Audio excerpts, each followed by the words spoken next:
Greetings, Vault Hunters all across the 6 galaxies. Welcome to the Bordercast. We are live at our almost usual time today, Tuesdays at 4 p.m. Eastern, 1 p.m. Pacific. I'm Mitsu.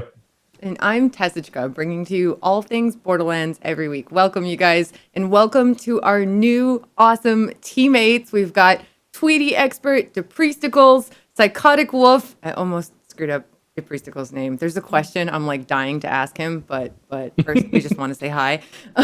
So, hi. Hello.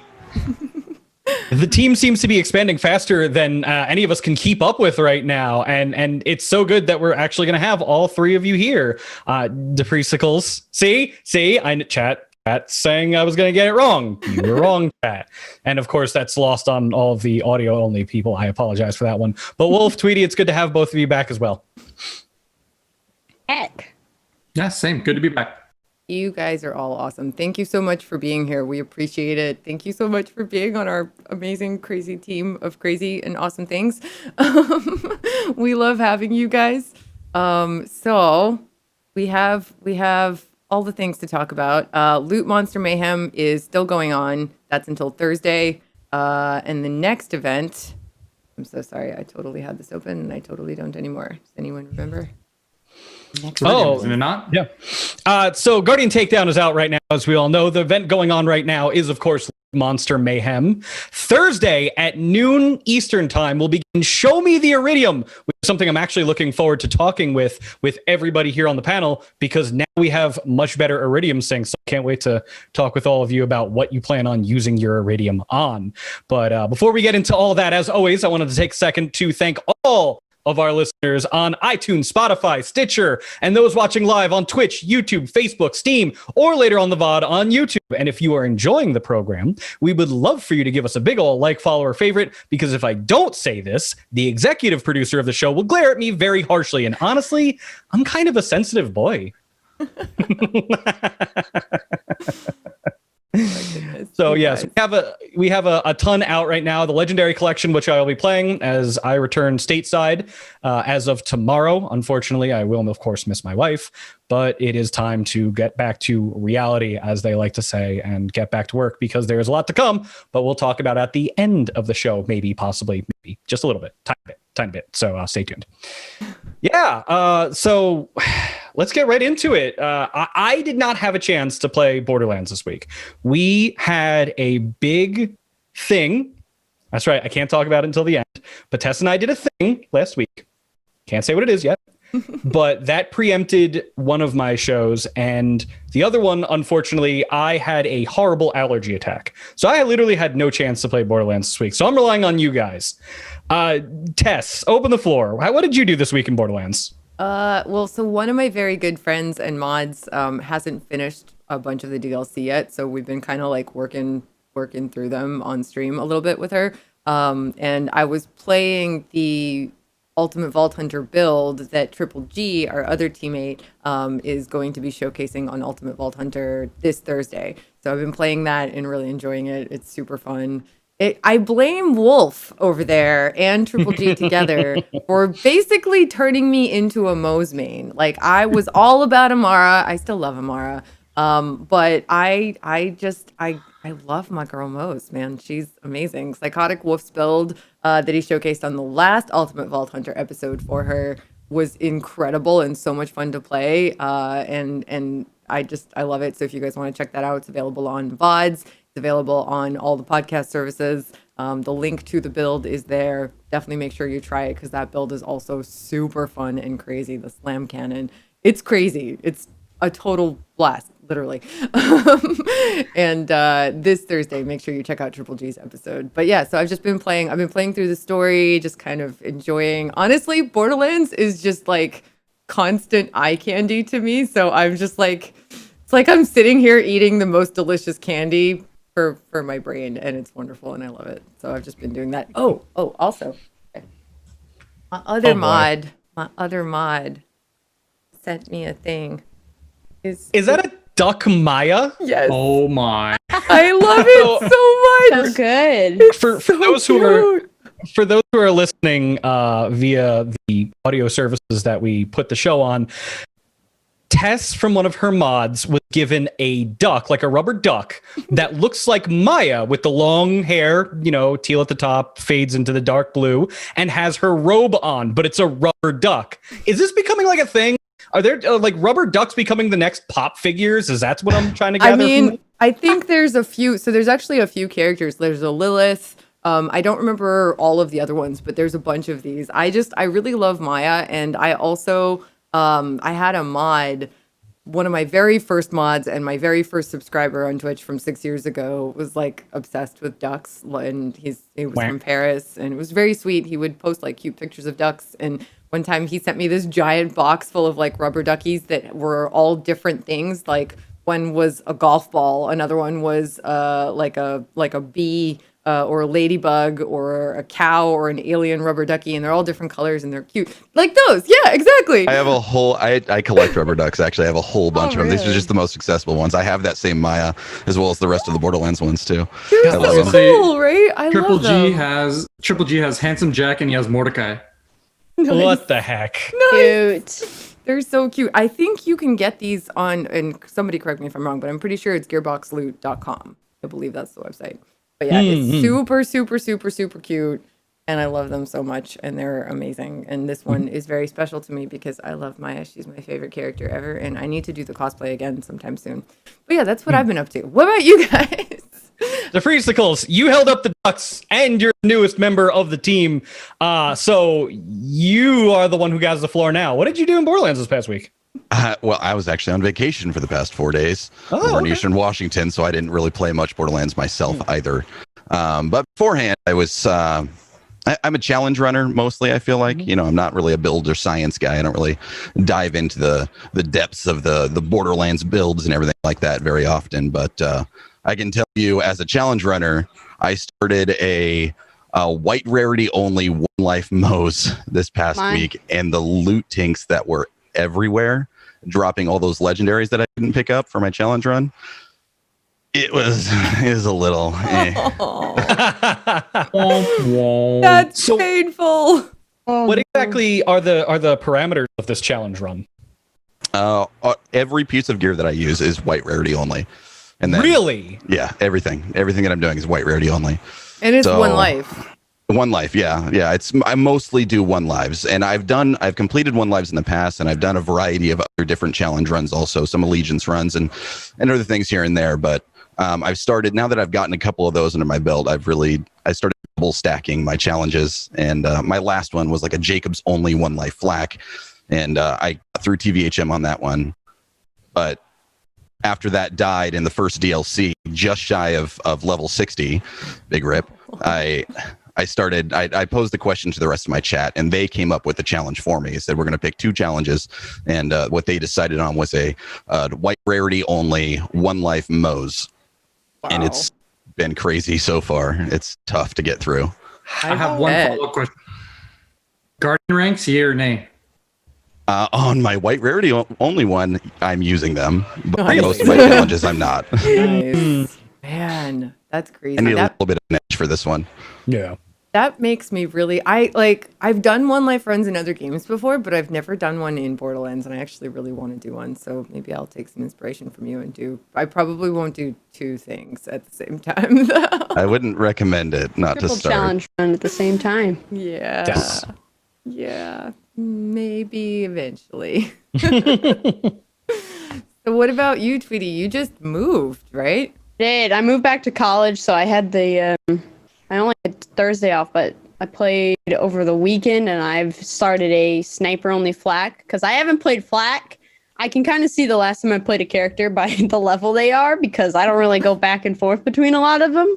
Zane's kind of my person. So flak was at, I think 53 was the last time I played them. So it's been a while, and it's been a journey. It's actually, I played right at the beginning, like level 13 by the Electricity. I picked up a Krakatoa and was able to kill Graveward with it. So I was going to see how long I could take that Krakatoa to the end, and I could go up 20 levels, I think. By the end, I've just been doing a bunch of snipers, like the Complex Route from the new DLC, and a whole lot of other ones. And that's been a fun time trying to mess with flak now. Very cool. Krakatoa just very cool. hurts. Krakatoa is it like if you get that on your first run. I was fortunate enough to get it a few weeks ago when I started a flak back then. It just one shot, and things just explode and become volcanoes. It's wonderful. I love it. Yeah, that is a very, very nice gun. I still pick them up, even though like I tend towards using SMGs or pistols if I can. And my current build basically is just like flipper all the time, flipper forever. I love it so much. Oh my god! But I like the Krakatoa, and when I was playing previously and I needed a sniper for something, that was definitely the go-to. So very cool, very cool. What about the lovely PsychoticWolf? What have you been up to? Well, during the week of the Red Chest event for the community, I was running Red Chest the whole entire time. And one of the big one was I was doing Dakota farming. So people could get Dakotas from the Red Chests and, keep that in their mail so they can benefit from that. I can see people who are running some runs right now that are using the Dakotas that I was so nice to, gift to them, if you want to call it that. And then when the Loot Tank event came in, We'll backtrack this. So when I was on the first Bordercast and then, of course, Ultimate Vault Hunter, a friend of mine, another streamer, BZK25, I saw him in chat. He said he had a bone to pick with me. I said, what's your bone? He's like, you have to run a one life. So I started my one life. I'm 2 days in. I'm doing a one life Mo's, no Guardian ranks, and no assistance. However, I am benefiting from the loot tinks. I'm loving that. Nice. And the end goal is, if I go with the one life, is to go all the way to M10 and complete Malawan. Wow. Boy, oh boy. Oof. That's Good luck with that. rough. Yeah. That's where I call my one lives also, is I want to get all the way to M10 and take out both takedowns. As kind of a joke, I started a one life run the other day with my Mayhem 10 fully kitted out Mo's that's fully built up, and I like reset all my missions and was like, I'm just gonna do one life on Mayhem 0 with a Mayhem 10. so literally everything, just like I looked at things and they died. It was great.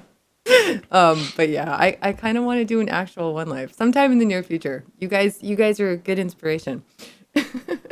I'm glad That's One fun. Life is I'm glad One Life is something that we're talking about again. I feel like in Borderlands 2's life cycle, One Life isn't something that really developed until about a year and a half in, after all the DLCs had released and we were kind of like hungry for things to do. So in this case, being able to see people actually go out there and do these self challenges in the game, it makes me really happy. And I don't think it's because we're starved for content at this point. I think people just want to challenge themselves with what we currently have in the game, builds that we can use. Every character feels like it's in a good spot, and most weapons, not all, but most weapons feel like they're serviceable, if not very strong, if not very overpowered.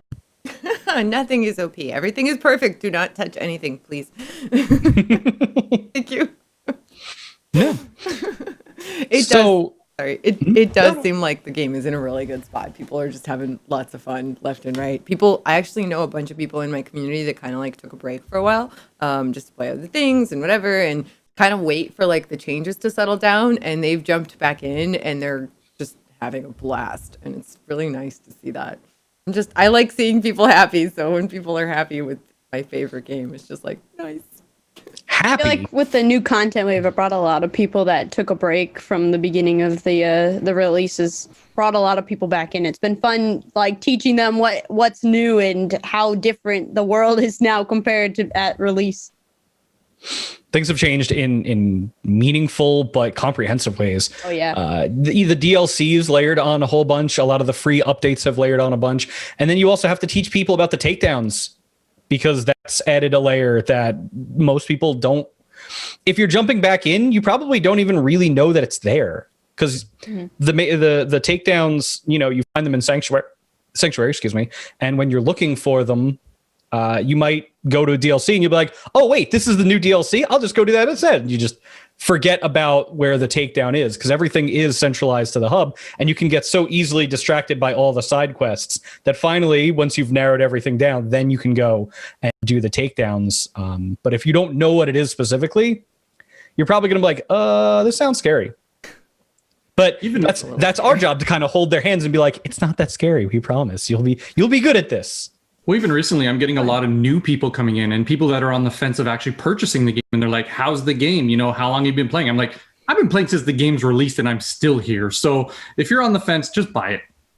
Yeah, it's so much fun. It really is. And like I said before, the eye candy and the incredible gunplay and movement in the game and just fun characters. You can't play this game and not have a good time. It's like not possible. So speaking of gameplay and movement, has anyone tried to go back and play Borderlands 2 recently and not being able to mantle and slide? He's a little tough. He's a little tough. I'm still trying to figure out when I'm going to do this, but I really want to do a VR playthrough of Borderlands 2 because it is available on Steam and on PS4, I believe, VR. And I've had it. Like I've had it sitting. I've had it installed, and I just I need to reset up my VR stuff and figure out a camera setup for that.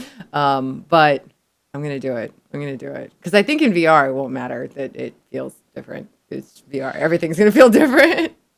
So we'll see. I think I've gone back a few times, and I guess maybe it's my programming because I played Borderlands 2 from release right up until they had to pry it out of my cold dead hands to get me to play 3.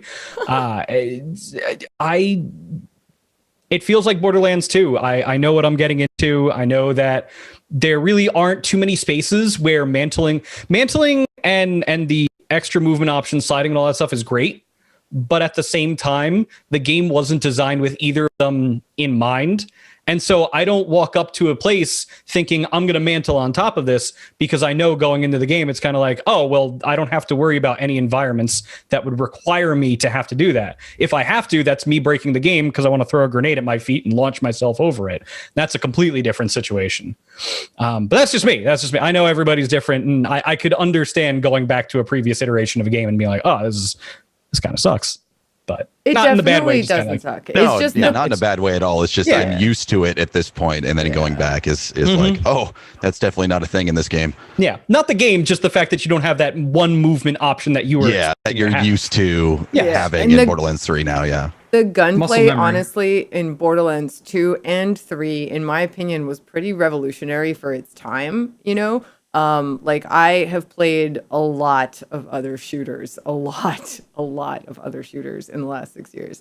When I played Borderlands 2, it was my first shooter, and I kind of really didn't know what I was doing. My first modern at the time shooter, and I kind of learned on it. And I feel like the gunplay was so unique. Like there were so many different guns, and they all felt different and felt unique, and like some were really really immediate and some were not. Some had like some significant bullet travel and things like that. It was very different from a lot of other games. A lot of games don't really have that bullet travel and bullet drop off and things like that. So it's just a different kind of gunplay altogether. And it was very satisfying once you kind of learned it. At least for me it was. And it was awesome. And Borderlands 3, again, I think has moved forward sort of like a thing about shooters when it came out that it doesn't exist. And at least I haven't tried a shooter recently in the last 2 years that feels anything like Borderlands. It's like a step beyond the other shooters that I love because the guns, again, they feel really, really, really unique. The bullets do travel differently, but everything feels very precise and very well tuned and very fast. And it's amazing. The gunplay in Borderlands 3 is just, it's gunplay candy. I don't know how to explain that better, but it feels really good. And it is a little hard to go back, but I think that's just because it's so good. It's wonderful. We're very lucky to have the game that we have as a result. And that game is constantly being changed, tweaked, and updated. One might even say that it gets every now and again hotfixed, which is why we have a little segment that I like to call Hotfixes Applied. What? You didn't think I'd nail that segue? Please, come on. That was awesome. Thank you. I'm very good at what I do, which is talking and nothing else. Today, which was last Thursday in Borderlands 3, they kicked off the anniversary celebration of Loot Monster Mayhem, which it seems that all of you are enjoying. Unfortunately, I haven't had a chance yet, but maybe to drown my sorrows of not being able to see my wife for an indeterminate amount of time again, I will probably get into killing a whole bunch of little loot tinks so that they give me things that I want out of a backpack. That'll be tomorrow night, but that ends on Thursday. So just keep that in mind. On Thursday, it will change, and it will change to a very wonderful event that some of us will call Show Me the Iridium. But for now, enjoy Loot Monster Mayhem, kill all the things, get all the backpacks. And I wanted to use this as a point to segue into the next event, which is Show Me the Iridium. They have introduced several new syncs. So I want to pose this to everybody, and Tweety, we'll start with you because you're on the right, and I'm reading right to left today because apparently I just can do that now. What are you looking forward to spending your Iridium on the most? Because you have options now. I've bought all the Iridium like customization things of the Earl that provides on all the characters.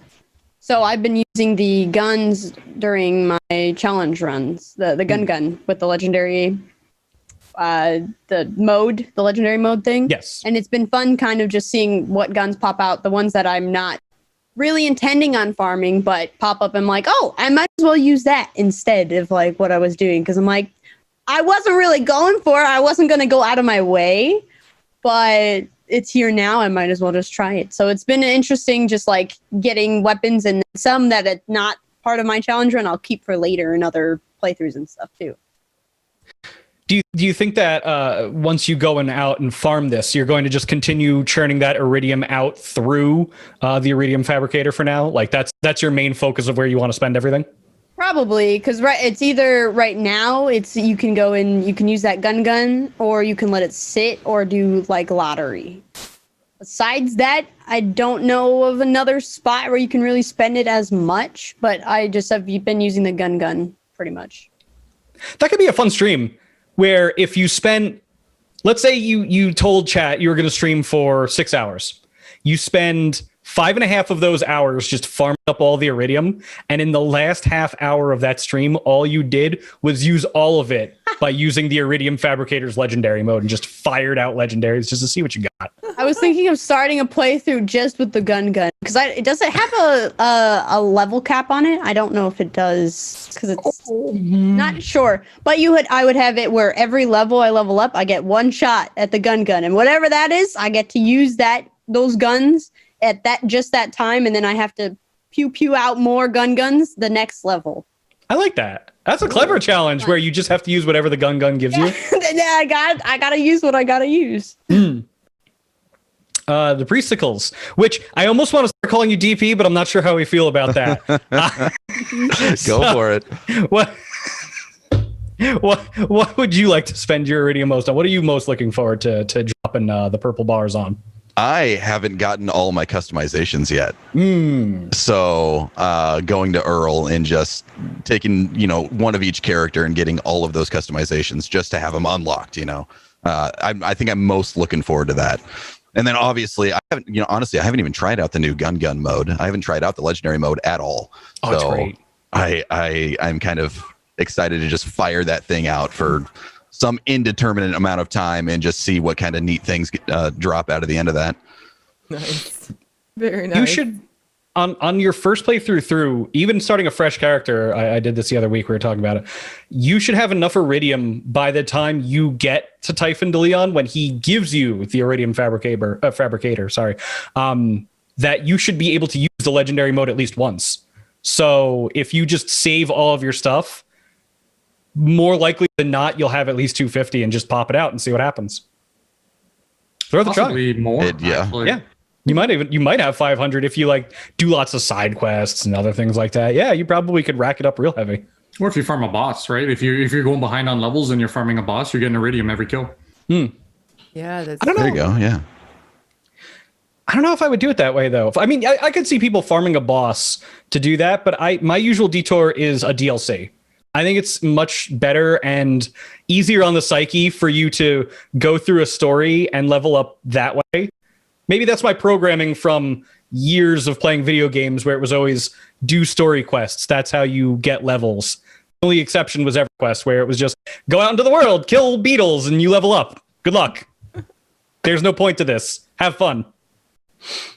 So like for my one life, for example, I haven't done any side quests. So if I'm falling behind on levels, the next boss, I farm for a bit just to catch up. That makes sense. That's really smart to do with one lives, honestly. Yeah. I have a hard time not doing side quests. It's difficult. It's very difficult. I see an exclamation mark and I'm like, must pick up and do side quests. I always have this fear though that if I do pick it up, it'll like sidetrack me and I won't be able to get back to the main story, which doesn't make any sense because it's built in such a way that of course you can. So I don't know. It's very strange in my brain. I like side quests. That's a good fear though. That happens in games like Fable. Fable's a good example of this. There are some side quests in Fable that either you're too small because your renown isn't high enough that you can't do it yet, or once you've progressed to a certain point in the story, those side quests immediately get shaved off and you can never do them again. I get that fear. That makes perfect sense to me. All right. What? I can relate. Like I appreciate that. Yeah. I mean, the only problem is in Borderlands, there's just so many side quests, and that side quest can be as simple as, hey, go here, kill that guy, they're a dick. Or it can be as complex as, hey, do you want to go on this grand adventure where you learn to slash? They're all really good though. Like most of them slash. have really good loot at the end and really good story elements. Like all of the ones in the main story that have to do with Handsome Jack and Angel and all of that, those were really, really impactful. And all of the little ones in the second DLC with like the citizens that need help dealing with whatever weird curse they've been afflicted with. They're fun. Yeah. Very interesting. And yeah, I love the Borderlands side quests. They're a good time. They're a good time. Wolf, we didn't hear from you. What are you looking forward to spending purple bars on? Well, this is gonna be a fun one because I know my community is around and they know what's going on. So the save file that I originally started my Moes with somehow got bugged. I got over 1 billion Iridium on all my Moses. Whoa. Charlie, what now? Excuse me? I have over 1 billion Iridium on my Moses. Why? I don't know what happened. It's a bug. I don't. He's a feature, not a bug. Featured out a bug.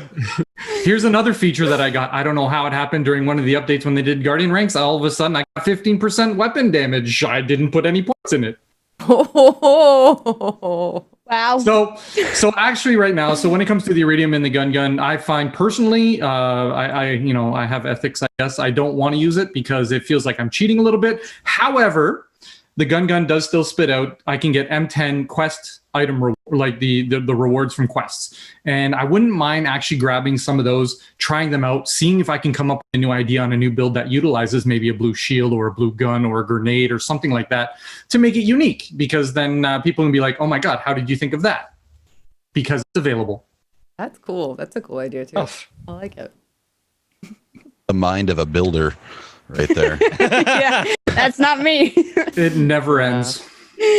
Yeah. Wolf the builder. That's all I can think of. I love the builds that people come up with. I just I don't know. I mean, I kind of know where to start trying to put one together, but I feel like there's so much in the game. It's just kind of overwhelming to try to figure out a build for yourself, even though we all obviously make builds just playing through the game. But like the things that Wolf and some of the other amazing UVH guys have come up with blow your mind. It's just totally crazy. Totally crazy. The way I promote it is we try to make the characters that we specialize in play differently so that everybody out there can enjoy the character the same way that we do. It's a really good way to put it because no character, especially right now with the game being so well balanced, no character puts you in a box. You don't have to choose Moes because you just want to shoot things. You don't have to choose Amara if you want to have a punchy character or something like that. You don't have to choose Flack if you want to use snipers, even though he's awesome at it. So of course, why not? But you don't have to play him that way, and you don't have to play him if you want to use snipers. You could play snipers with Moes. You could do whatever. There's so much variety that's in the game that's currently viable, and that's so nice. It's really nice. I love that you guys showcase that. True. There's so many different ways to play, and that's why I think having this team means so much to us and the community, because very few people on the team have similar play styles. I think we were talking in the pre-show about, just generally what everybody was doing. Depriesticles, for example, you were talking about how you like doing your challenge runs, right? Mm-hmm. Yeah, I do. And I'd never heard of that before. I don't know why I hadn't heard of that before, because it's brilliant. But do you want to share a little bit more about what that exactly entails? Well, I never really considered myself to be a challenge runner until somewhat recently. There's some people that might be here that may have heard of the One Life tournament that took place a while back. And I was invited to participate in that, and throughout the duration of that, and like practicing and trying to figure out routing, because that was like more like One Life speed running almost. It really latched onto me, and I thought, well, what other types of challenges can I put myself through? I did some other One Lives, and I did some allegiance runs, like I said before, and stuff. But it's all about, for me, how much of a challenge can I make the game and still make it through to the end of it, and I feel like it breathes a little bit of fresh life. Playing through the story over and over and over again, it can get pretty tedious. It can get kind of boring after a while, just doing the same old stuff or playing with the same builds, in my opinion. So what can I do to make it interesting and fun again? And like I said, fresh life. Every time I start a new challenge run, I'm like, okay, you have to shift your mindset a little bit. If you're doing a One Life, you have to start speccing into looking at your skill trees and seeing where can you go that's going to give you health regeneration or higher shields or whatnot. If you're doing an allegiance run, what's going to benefit, Jacobs in, the most in your skill trees and stuff like that. And it's, like I said, it's an amazing feeling getting to the end of the game on a challenge run like that. That's really and it's cool. all self-imposed. Yeah. Yeah. Oh yeah. Yeah. My chat, at least my community, really, I feel like they love it. I've been starting to let them pick. We'll narrow it down to 4 or 5 different types of challenges, and then we'll put a poll in chat and like, what do you guys want to see? And like I said, most recently, white rarity only, One Life. That's super appealing. I've done stuff like that before, especially with letting chat choose my adventure for charities, but never for just like regular gameplay. And that just sounds really appealing. It sounds a lot of potentially impossible to succeed, because I feel like One Life runs especially require you to focus so much on the game. And if you're super interactive, unless you're just really, really good at the game, which a lot of you guys are. But like for me, I tend to just be like things and shinies and whatever. And oops, I fell off the edge of the world. The chat actually got me one time. They had me start a One Life Mo's a while back, and I have all the EchoCast extension stuff on, and they dropped a pinata for me. And I forgot the pinata, and they were typing in chat and everything. They're like, "You forgot the pinata." I'm like, "Oh crap! Let's go back and get the pinata." And on my way back to the pinata, I was like level 4. It was like right at the beginning of the game, And I looked at my chat and I said, "Did you guys give me a Torg pinata?" Oh no! And then I went and broke it, and kind of immediately forgot that I had just said that. And they did in fact drop a Torg pinata, and the bomb killed me at level 4. Like 40 minutes into a One Life, my chat trolled me and killed me. My One Life right now, every time I see pinata, I run the other way when it blows up. Dude, seriously, I've gotten in the habit of backing up every time. Oh my god, that sounds both terrible and glorious all at the same time. It was hilarious. It was actually super hilarious. They got me. Yeah, I use challenge runs as a way to use stuff that I don't normally use or tend to like far away from. Like Flak, I haven't played in forever, and that's why I did a Flak playthrough, and I haven't been using a lot of snipers, so I'm like, let's put snipers. Next, we'll maybe be doing a whole bunch of COV stuff, because I don't really tend to use those a lot. It's mostly forcing me to try different stuff, but it usually goes really well. I just tend to lock into a certain mindset of like, oh, I love this gun. I'm going to use it for everything. There's so many more options that I forget about, so if I force myself to try out these new allegiance or a certain type of weapon, it forces me into trying new things. Nice. Very nice. I like it. Yes. Indeed, it is nice to have all of you here and all of your diverse play styles, which is why we actually asked all three of you on. Just like we did last week for Moxie and Triple G, we wanted to talk a little bit more with all three of you today about your general thoughts about the team and how you feel about everything. And of course, I'm going to open it up right again with Tweety. How did you first hear of the Creator Team? I only first heard of the Creator Team from being on the podcast. Like, I don't know if I think it was the first one or the second one I was on. I can't remember. I think it was the first one. And I never heard of it before then. And that was my first introduction that there may be something coming. Ooh. Depriesticles, same question to you. I heard about it, I think, pretty early on. With Damn It to Hell and Jolts and K6 and, the greats that were first initially on what was formerly known as the Stream Team. And I thought to myself immediately, I'm like, that would be super awesome. Imagine just, I was talking to my wife about this. Imagine getting that invite. Imagine being in a position to where you've gotten enough renown in the game that you can get an invite onto the official Borderlands Creator Team. Never thought it would happen to me. Imagine Never in a million years. I had dreamt about it.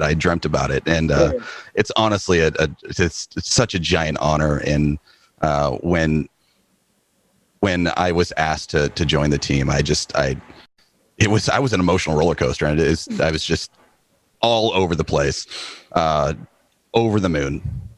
Such a great honor. Thank you guys so much. You're welcome. Content creation is a lot like that. There are a lot of high highs and low lows when it comes to doing what we do. But I guess I'm kind of glad that we could be part of your high highs, if you will, because I'd rather do that than the low lows, because those can be some deep lows. Wolf, what do you got for the people? How'd you find out about it?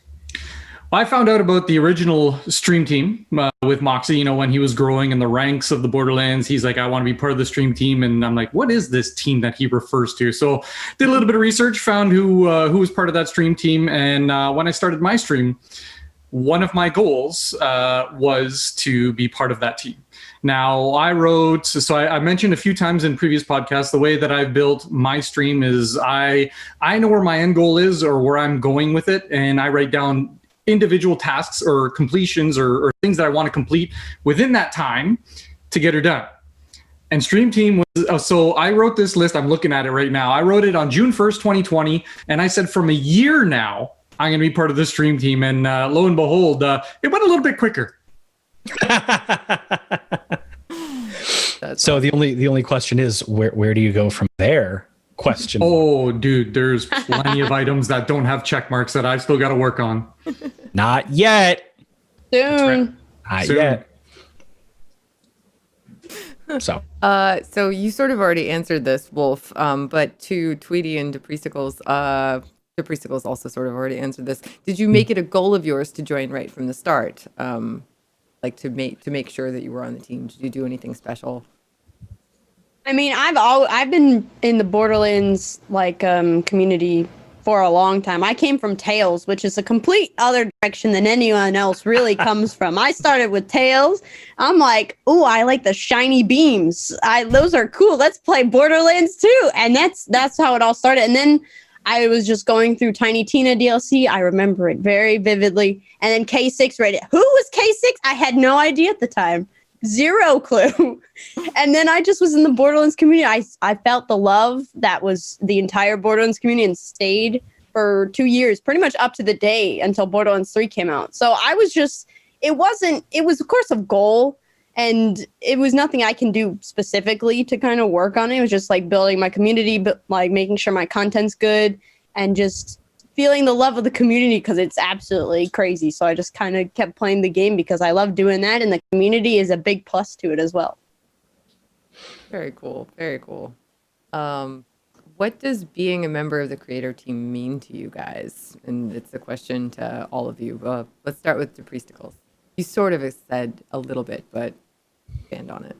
If you can. Well, now that I know, now that I'm part of the team and I know a lot more about what it means to be a part of the Creator Team, I really am trying to use my newfound power to be that bridge. You know, us on the creator team, we have direct contacts with 2K and Gearbox and them.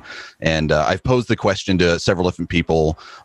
What types of things would you guys like to see the community in general happen to the game? Realistically, you know, I've gotten a lot of DMs and a lot of different suggestions from people, and I filter through all of them. And I'm just like, well, that one I'm not going to pass on. But there are a lot of good ideas, and it's just, the community, we're in a very unique spot with Borderlands where the developers of the game actually listen to the community. I feel like that's such a rare thing to find. And having us, the creator team here, as kind of a direct connection between the community and the creators is an incredible thing. It's an incredible opportunity. It's an incredible experience. And that's really what I'm trying to focus on, I suppose, is getting that feedback from the people who stop in with me and passing that feedback onto 2K, and seeing what types of direction that we can steer the game in over the course of time. There is something to be said for all of us being heard.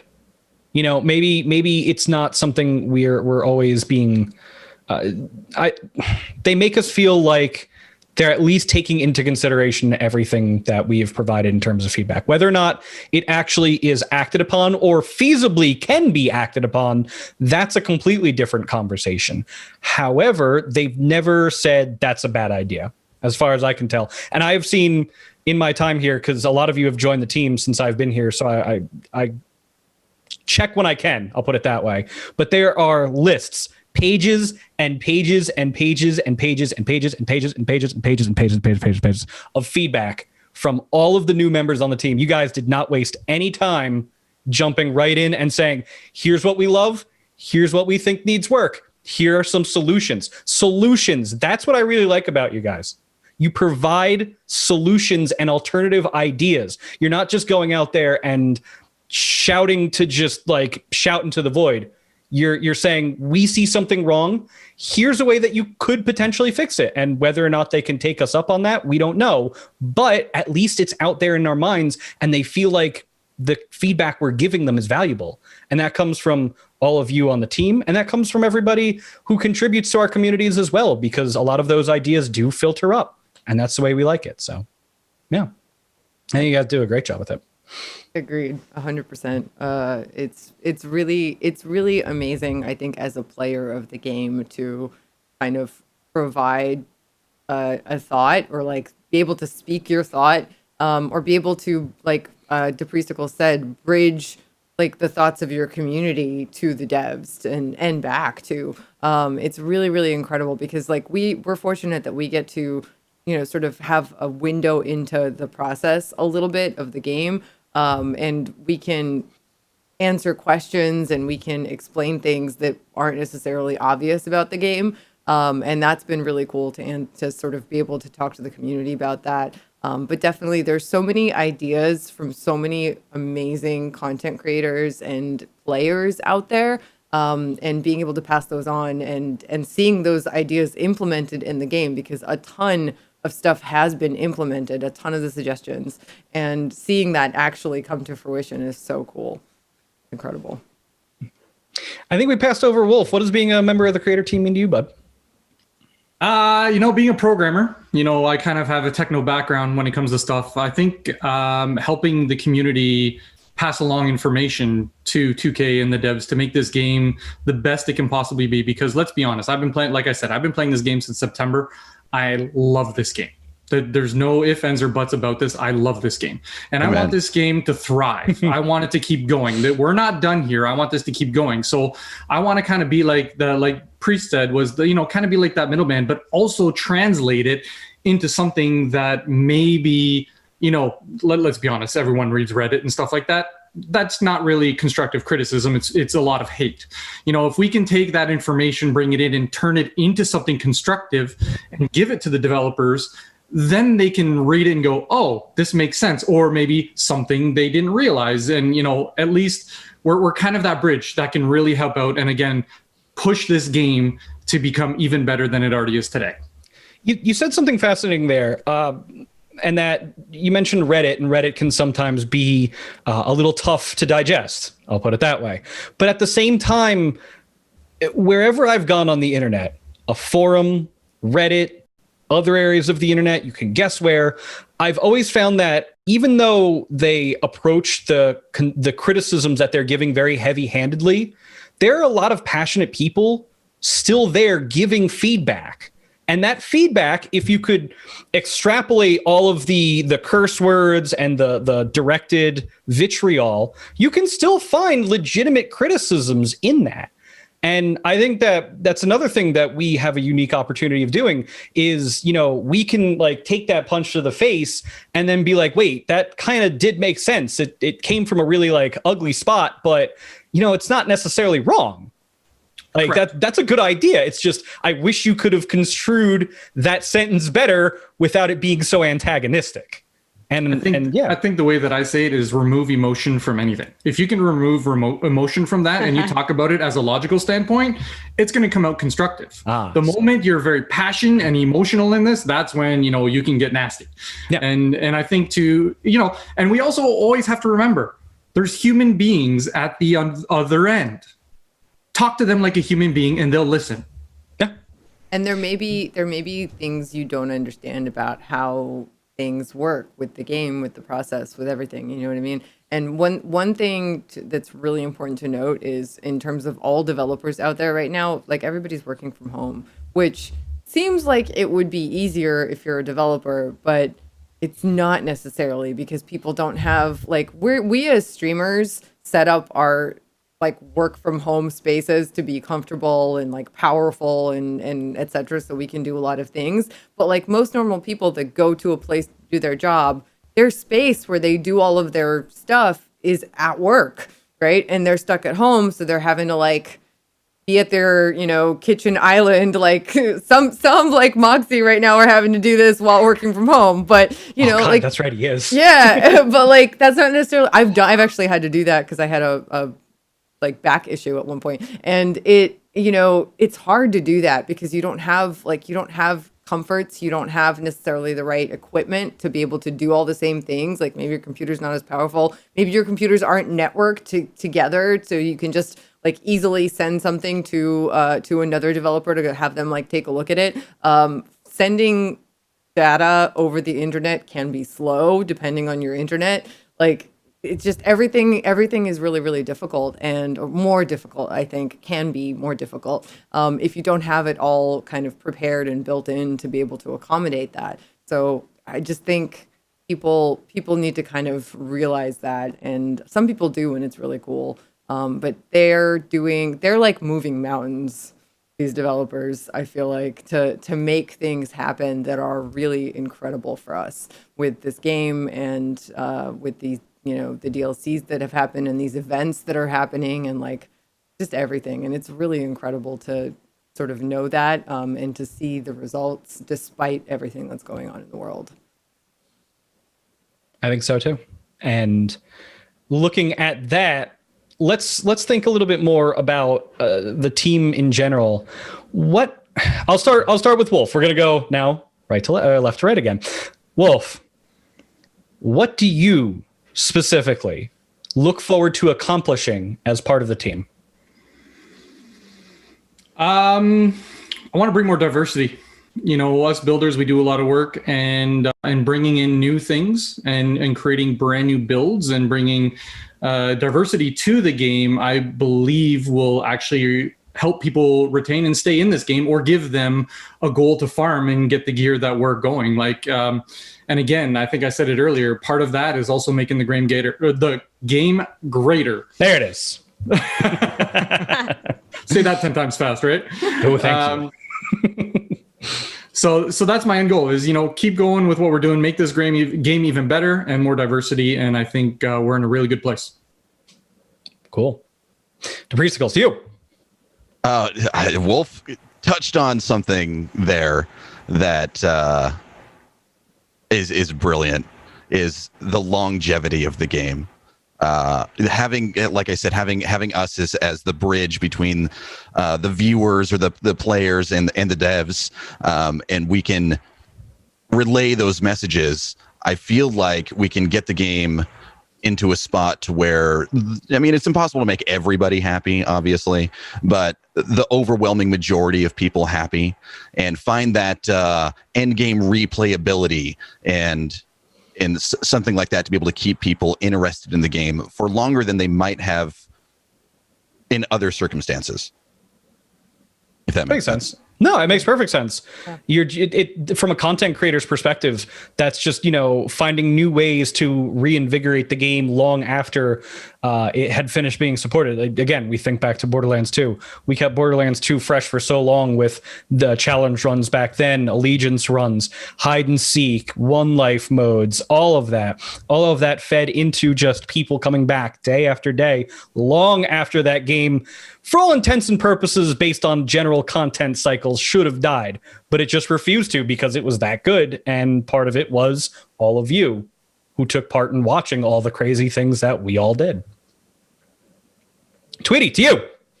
Okay, so with this content creation team, it gives every content creator on the team, although the Borderlands community is very integrated in one another, we all have different communities and different ways we play the game.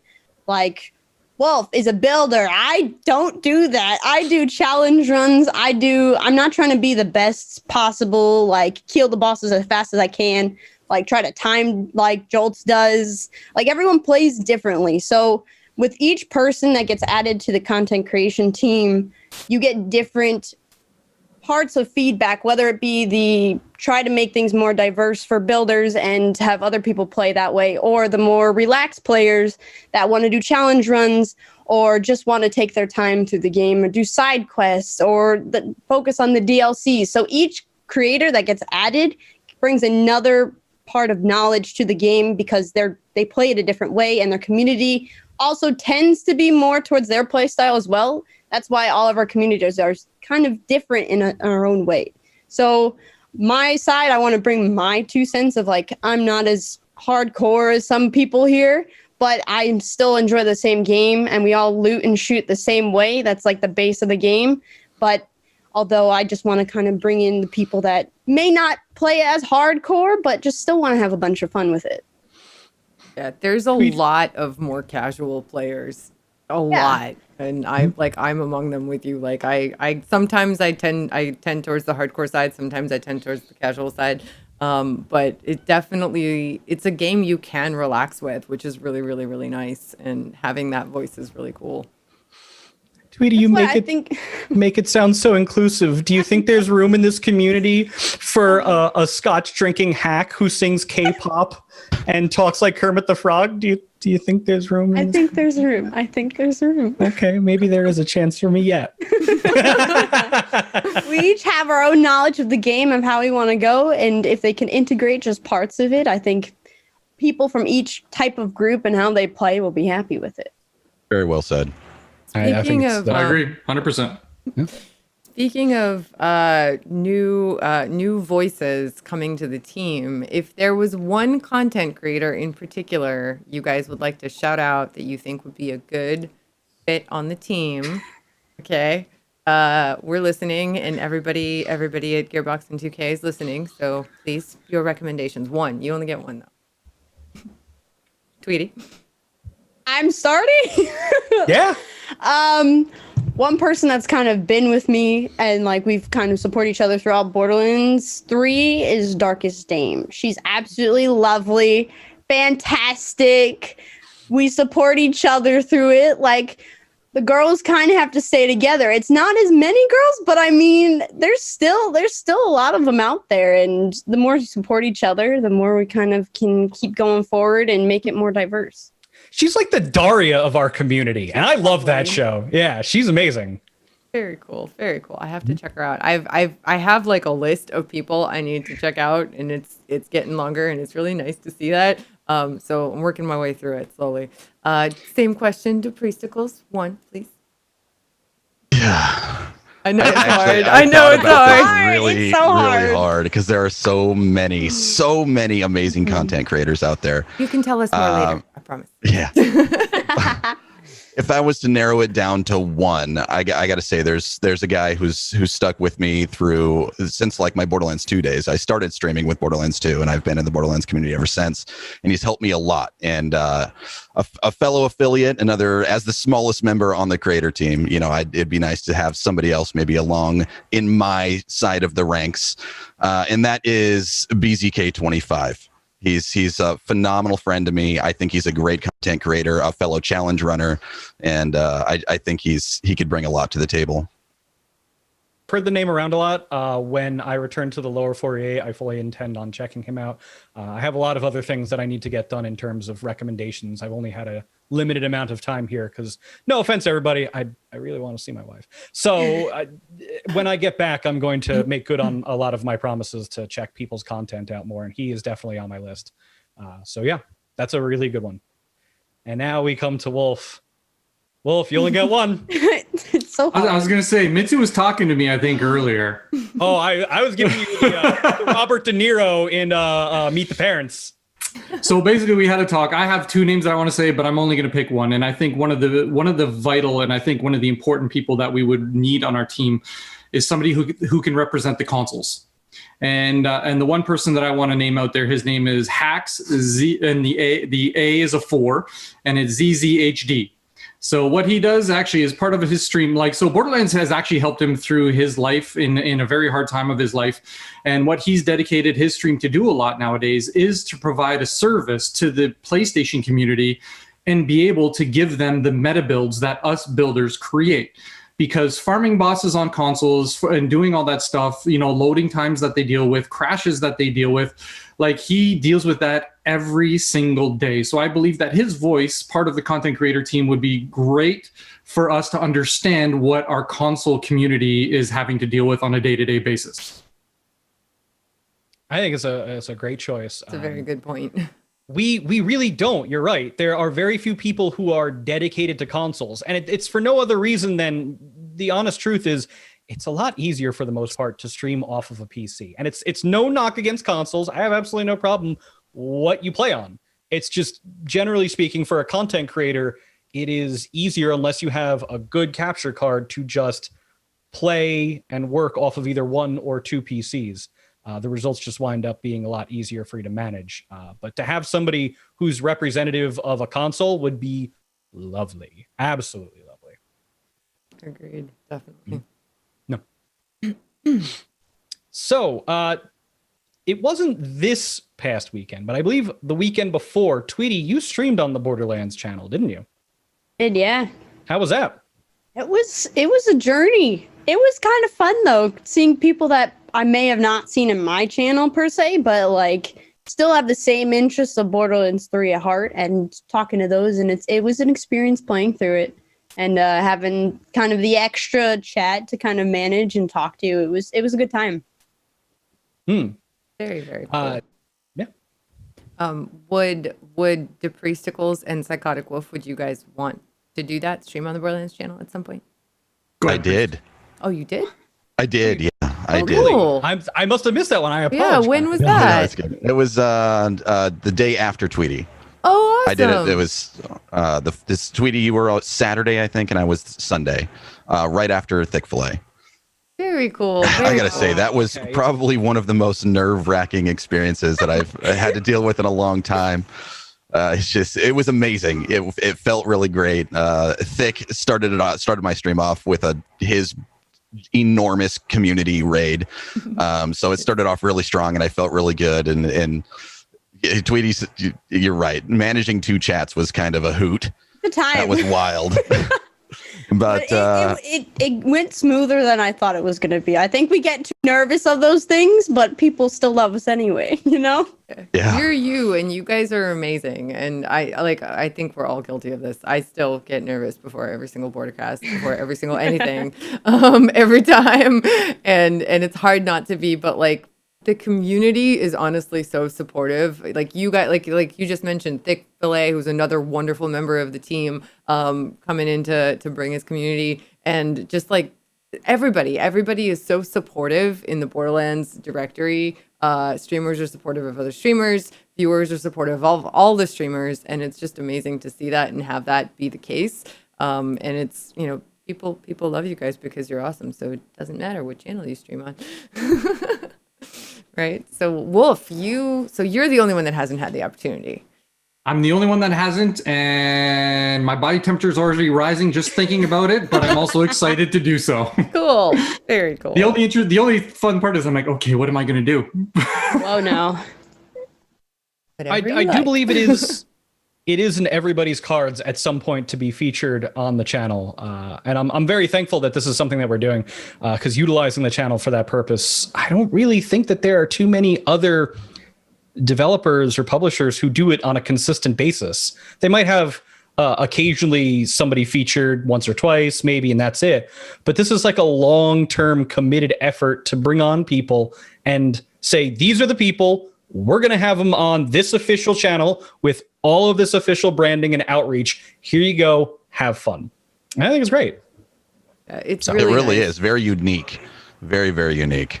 I think for me too, the opportunity that I'd like to take is maybe stream on the Borderlands channel on a different time slot that I don't normally stream on, because I'm on the Pacific time zone. So for a lot of my East Coasters, I'm 3 hours ahead of you guys. So technically my 8 o'clock start is 11 p.m. your time. So it's already late at night. So some of you may not be able to experience my content. So maybe, having an earlier time slot, wife permitting, of course, to introduce myself to some new people out there and show them what I got to provide to the community. Yeah, I think we're very fortunate that Gearbox and 2K are very, very supportive of the streamer community for this game and it's in this franchise. And it's so, honestly, like, being amongst those streamers is an honor for all of us. And it's just, I think we're very lucky because they really, really, really do try so hard to support the streamer community and try to lift people up, and it's really nice. And I'm really glad that you guys are a part of it, and we hope to see more awesome streamers a part of it soon too. For sure. We are pressed for time, but I did want to talk very, very briefly, just for a couple minutes, about something we talked about last week, which was Guardian Takedown, because we had two perspectives. They were somewhat similar, but not quite the same between Thick and Moxie. But now we have Wolf, Depriesticles, and Tweety here, and I'm wondering what everybody feels about, just in general, Guardian Takedown right now. And I'll actually start with you, Depriesticles. What do you think? How do you feel about Guardian Takedown right now? And then in a bit of a brief summary, what do you think we can do to enhance the Takedown, the Guardian Takedown specifically experience? The Guardian Takedown, I feel like, is one of the best pieces of content in the game. And wow, it's a rousing endorsement. It's the difficulty level, the end game content. The loot is, in my opinion, kind of lacking, but as far as, from my perspective as a challenge runner, I'm looking for that challenge, and I feel like the Guardian Takedown is a healthy challenge. I would like to see it maybe even more challenging on M10. You have a large scale that you can adjust your difficulty between all of these mayhem modes and modifiers and stuff, and I think even on M10, I don't lose very often, not trying to brag or anything, but I would like to, I would like to have even more of a challenge, something that I really, really have to sweat and push for. And if I die multiple times through it, by the time that I reach the end of it, it's even more rewarding when you finish it. Like I said, though, the loot, it does leave something to be, it's lacking, in my opinion. I think it's damage and specifically for the Guardian Takedown, the damage output of the weapons that drop, or almost everything in there with the exception of just a couple of things, should probably be brought up. It is end game content, and I think it should drop things equivalent to end game gear. I think it's a fair assessment. I think it's absolutely fair. Yeah. Tweety, what about you? I think the Guardian Takedown, is really nice. And I see more the Guardian Takedown as a way to end challenge runs than I do to kind of just complete it for loot. The loot, it's the way I think about it is you have you spend 20 minutes on a Guardian takedown, maybe if you go fast-ish. I think that's about the time. Well, you gotta go fast. Yeah, you gotta go super fast. So you spend 20 minutes trying to go through it. I think the content in the actual takedown is amazing. There still could be a few changes, like more spawn points for the jumping part, and some ammo parts too. But for the time you spend trying to get to the end and killing the boss and the mini boss, the loot there is not up to par of what the time you spend. While now they've lessened the pool, like they've grown the pools to many different enemies, and you can get a good gun like a Monarch or a Flipper or Light Show in less than like 5 minutes, and it is 10 times better than the loot you get during the Guardian takedown. So either the loot needs to be brought up, well, I think pretty much the loot needs to be brought up, and because for the time you put into it, you're not getting the loot back. But I like the content itself, and I think it also needs to be more difficult because it is endgame content. And I personally think it's still, even with a basic build of knowing what you're doing, you can still beat it quite easily. I wish we had a counter. We now have two people on the panel who say it is not difficult enough and they want more. That makes me happy. I don't know if I agree with that, but maybe it's just because I'm not that OP. But we help you. We get you to OP, and then you smash, Well, and then you go. But you don't have to do it at Mayhem 10 too. So That's true. like Well, if it's Mayhem 10, But yeah, take down. you do. Well, okay. So I feel like if the difficulty was to increase, I personally would not feel good about that unless there was some kind of mechanic that allowed you to respawn without having to wait for your friends that you're playing with to kill a boss, like for like 20 minutes just sitting there. Because what happens is a lot of people, like even if you're playing off stream, like if you're streaming, the reality is you have to either back out or you just have to sit there and talk to chat, but it's very demoralizing and it's bad for viewership, and it's just not great at all to sit there for 20 minutes waiting when you've died. Whether you've died because it's too hard or you've died because you fell off an edge or something, it doesn't matter. The reality is sitting there for 20 minutes when you've died sucks on stream. 100% agree. Yeah. 100%. It's Big super time. bad. And the reality is when people are playing off stream, just like the regular community playing, they'll leave the match. Like they'll use matchmaking to get in and they'll leave the match. And then the other person is left with 2-player difficulty and they'll probably end up leaving, or they might complete it, but like it feels bad, man. And so I feel like making it harder without addressing that would, at least to me personally, feel like a step back. I feel like if they were going to make it harder, I would love personally to see a respawn timer. Like checkpoints, would be nice, but I don't know if that's ever going to happen. Who knows? But I think a respawn timer and maybe having it cost Iridium. So like, when you respawn, normally it costs you money, right? So I don't know if this is like technically possible. I've just come up with crazy ideas.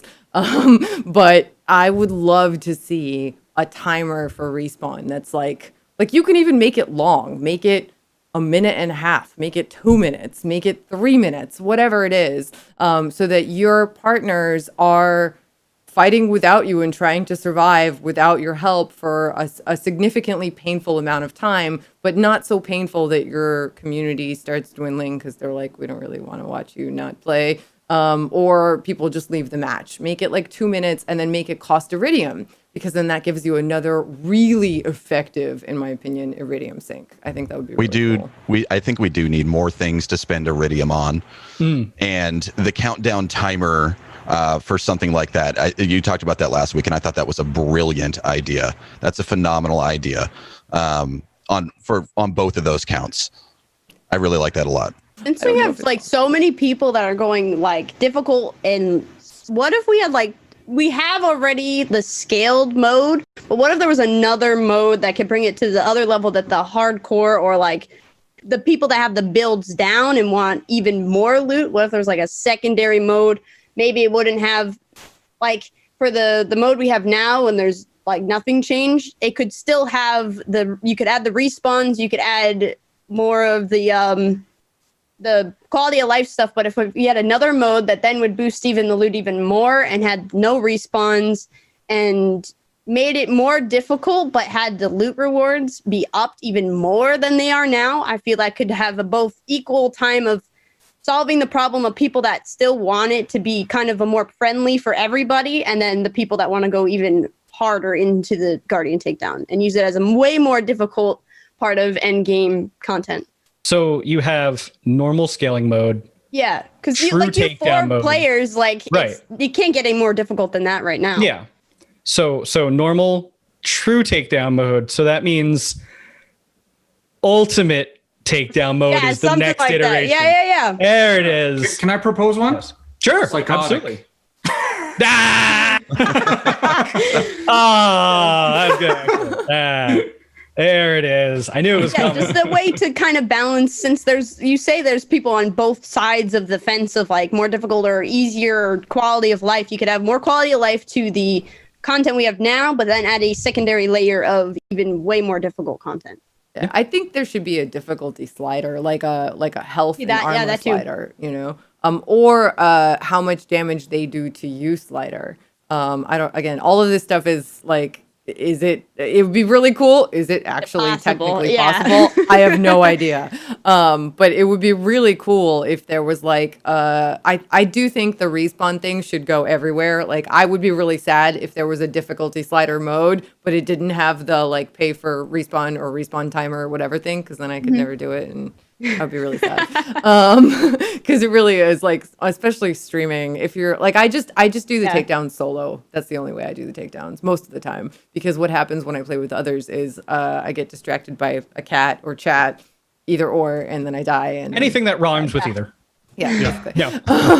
But anyway, like I would love to run through a whole bunch of takedowns like with you guys. Like I would love to see how fast we could get it down. I would love to like, just play with the community more, and I feel like that's only going to happen, and people are only going to not drop out when they're playing off stream or off, just like amongst themselves. I think that's only going to happen if there is some kind of respawn thing that gets implemented, and if that happens, I would love to see that end up in that greater difficulty mode. Because I mean, you could also just not do it, right? Like if you want the pain of dying, and you want to not spend Iridium or whatever, like you don't have to do it. So it gives people the choice to play the higher difficulty, and especially if there's like a slider for how much health and armor and all that stuff that the enemies have and how much damage they do to you. Because right now, I don't know if this was fixed recently, where the Mayhem 10 enemies are doing some extra damage to you.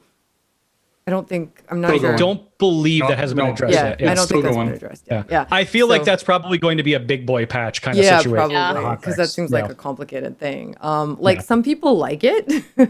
I'm surprised that I'm not struggling with it as much, to be honest. I guess the builds that I'm playing are just very OP. So Ultimate Vault Hunter, Thursday, 4 p.m. But seriously, I just feel like it's kind of nice to have them do greater damage to you to a point, as opposed to them being more bullet spongy. Also, an option to have more enemies. Like I personally, I don't think that I would love for it to take much longer to kill things. And when you give them much more shields and much more armor, they just become very bullet spongy. So like when the takedown, before they nerfed it and made the health and armor reasonable, I didn't like it as much because you just sit there like shooting one thing for so long. For me, it's more fun to like pop a guy and then turn around and run that way and pop another guy and, move and like shoot and kill multiple things, and like hearing that explosion when they die a lot of the time. If you have a flipper, that's really awesome, and their explosions, it's really satisfying. So like it'd be really cool if there was an option for like more enemies. This would be really hard on consoles though, so I don't know if that's realistic, but it would be really cool if there were more enemies as opposed to just harder enemies that more are options spongier. are always a good thing. Yeah. For how diverse the game could be and how many different play styles, more options are always better. You don't always have to use them, just something that's optional. Maybe this I think is a thing for specifically- Borderlands 4 someday. Who knows? I think specifically with like the more enemies thing, some of our builds out there, I'm thinking specifically with Amara and Ties That Bind, having more enemies is not going to make it any more difficult. You could just phase grasp in just larger groups and take out more enemies at once, as opposed to having a harder time taking them out. What if there was a limit on how many enemies Ties That Bind can grab? Yeah, but then I'm going to come back to you with slam cannon, because now the more enemies I kill, the bigger my shields, the bigger my amp shot. So sure. Some of the options, we go back to the options slider thing. I think that's probably the best middle ground here. So I'll give my 2 cents quickly. All the suggestions through the playthrough of the Guardian Takedown, I hear them and I understand them, and I'm happy that everybody's giving out those options, because it gives Gearbox different options on how to possibly approach this, either with this takedown or later takedown. The one thing that I really want to focus on is the gear drops. There, in my mind, out of all the meta builds that have been created since the Guardian Takedown, there is one, and that's the melee builds using the Stinger Shield. All the other items inside the takedown have not been used in a meta build. If you take Maliwan Takedown, for example, you had redistributors were huge for Zane. You had Tiggs Booms, which, you know, I have a Meteor Mose build. You had, what is the other one? The Kibsworth. The Kibsworth was huge on Mose because it was an amazing splash weapon and stuff like that. My Frozen Snowshoe for Slam Cannon came out of the Maliwan Takedown. Like, there's so many items that brought different builds, different diversity to the game, that I feel that the biggest disappointment is I don't have new toys to play with in the Guardian Takedown that would actually be worthwhile in endgame. You don't even have the, I don't know if it's 100% drop. Like, are you gonna get something that's in the pool? Because I know that was a big problem. That's because it's like, you don't even, like, you can go through all that effort and you won't even get something that's even in the loot pile. You can get something that just all world drops. I think it took me 7 runs before I got my first smog. Yeah, that's not even counting annoyance and the element. There's just it's just way too much variety to try to like make it worth a while. Yeah, the loot being better would definitely be a big change, a good change. It'd bring more replayability, because if you look at Maliwan, even to today, when we get level cap increases, people want those weapons and those shields back with the new scaled level. Like, so that's why Maliwan right now is a lot of people really enjoy doing Maliwan, because A, well, they're doing it much faster now, but B, because there's a satisfaction of getting upgrades. Yeah, that's a 3 more skill points, 3 more skill points, and a few more levels. It could really change everything. So we'll have to see how it plays out as the game continues to go on. We are very, very over time, but that is okay. So let us begin the process of surmising everything that we have discussed. Bounty Blood, it's out. We didn't really talk about it, but you should still know because it's a really great DLC and everybody should play it. Guardian Takedown, we just talked about it. You can see some of the high highs and low lows of that. I guarantee you're going to enjoy it. Go out there and challenge yourself. It's waiting. Borderlands Legendary Collection. Again, I'm going to enjoy it quite a lot tomorrow. Next week. All right, here we go. Next week, and I cannot emphasize this enough, and this is your reward for having stayed this entire time. We are going to have a jam-packed show. It will be the crossover event that everybody's been waiting for. It will be the Bordercast, myself and Tess, with Greg Miller and Fran Mirabella III of the Borderlands show. The 2 shows are becoming one. 1 week only, next week. Plus a very, very special interview. This is the kind of thing where you probably want to tell everybody, like go tell Reddit and go tell all those places. It's a big deal. I ain't going to say anything else about it, but you want to make sure everybody's here next week. Between who we have as a guests and who we have for our interview, it's going to be a great show. That I can promise you. It's going to be amazing. Yes, it is. Oh, all right. Depriesticles, as our first newest guest, where can the people find you? You can find me on Twitch, on twitch.tv/Depriesticles. I'm starting to get into YouTube. You can find me on there, or you just Depriesticles anywhere. I have all the social medias. If you look up Depriesticles, it's not a very common name, so I think I've got it nailed down on just about anything. It's a very good move. You got that uniformity across everything. Yeah, it's really nice. It's hard. It's hard to find a unique name. Tweety, I believe, also is TweetyExpert everywhere. Everywhere, yep. I stream on Twitch. I have a YouTube. I have a Twitter. It's just Tweety and then Expert. And I stream Tuesdays, Thursdays, Saturdays, Sundays. Very cool. And the wonderful Psychotic Wolf, who is only not Psychotic Wolf on Twitter. He's P_Wolf82. Darn it, Twitter. Wolf was taken. Yeah. So you can find me on Twitch. I stream Sundays through Thursdays, 8 p.m. Pacific Standard Time to midnight my time. So if you're on the East Coast, sorry for your luck.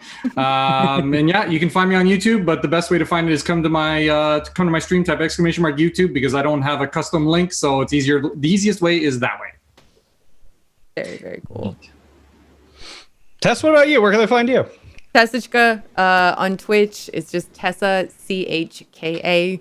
The Russian version of my name. Tessichka on Twitch and YouTube, it's Tessichka Games. My YouTube is currently very, very quiet, but things are coming. Tess Games on Instagram and Twitter. And Mitsu.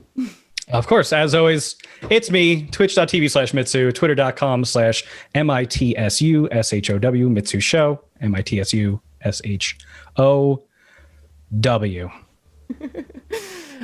Thank you guys so much for joining us. Seriously, every single one of you watching in the chats on Facebook, on YouTube, on Steam, on Twitch. Thank you so much for watching. To our listeners, thank you so much for listening on Spotify, SoundCloud, iTunes, TuneIn, Google Music, and Stitcher.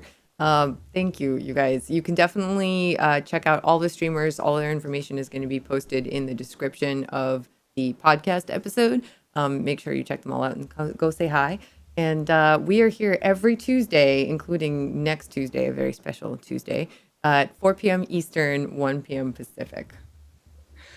Oh, I cannot emphasize this enough. You're going to want to be here next week. And with that, on behalf of Tess, myself, the entire content creation team, thank you so much for joining us every single week, as you always do. You get to see me mess up every now and again. Just go forth and make some mayhem.